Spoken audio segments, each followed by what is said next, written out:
یہ 4 رکعت نماز ہے. کس کس کو مولا سے محبت ہے؟ کس کس کو مولا سے محبت نہیں ہے؟ اس کو نہیں ہوتی تو وہ آتا ہی نہیں. آیا ہی وہ ہے جسے محبت ہے.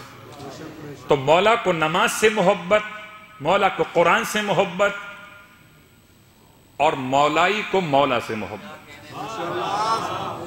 تو چلیے نماز کی معرفت سے نماز نہ پڑھیے، مولا کی محبت سے پڑھ لیجیے. یہ سمجھ کر پڑھ لیجئے کہ مولا پڑھتے تھے تو کچھ تو ہوگا. صلوات پڑھیں محمد والے.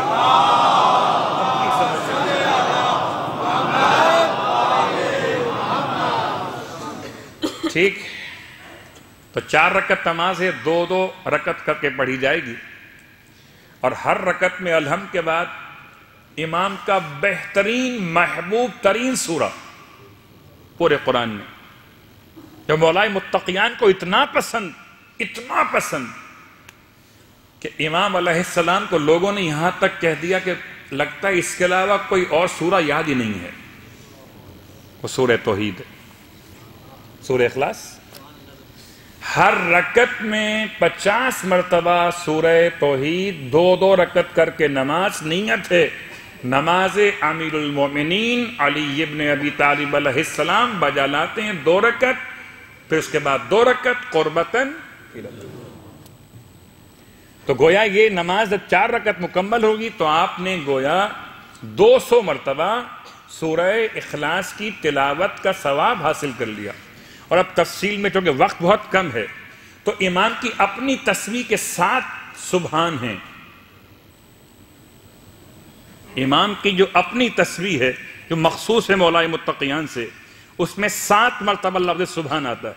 سبحان من لا تبید معالمہ، پاک ہے وہ ذات جس کی نشانیاں اور آثار کبھی فنا نہیں ہوتے. یہ آغاز میں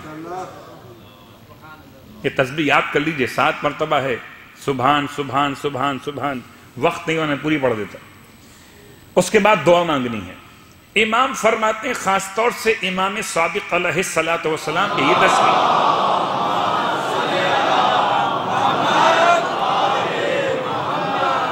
اور یہ نماز جو شخص پڑھ لے تو ایسے گناہوں سے باہر آ جائے جیسے آج ہی اس کا روز ولادت ہو.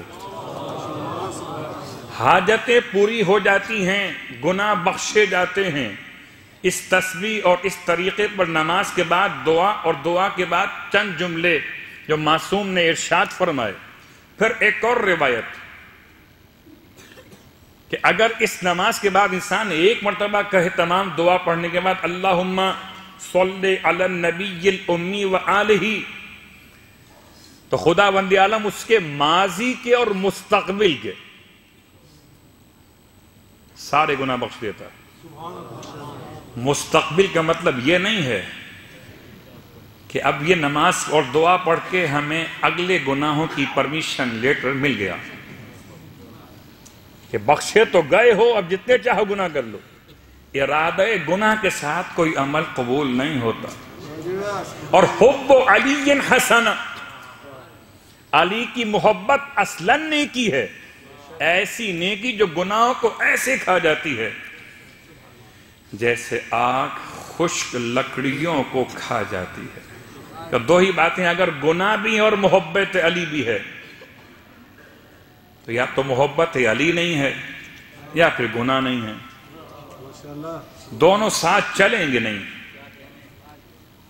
گھر ہے انسان کا، دل جو ہے وہ خدا کا گھر ہے.